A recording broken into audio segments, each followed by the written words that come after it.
casa noturna, boate falada, lugar de má fama. Durante a noite, com as portas abertas, entra quem quiser.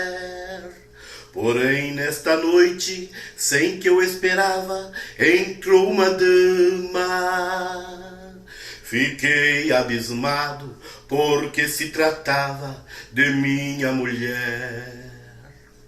Ela se cansou de dormir sozinha esperando por mim, e nesta noite resolveu dar fim em sua longa e maldita espera. A minha vida, muito mais errante, agora continua.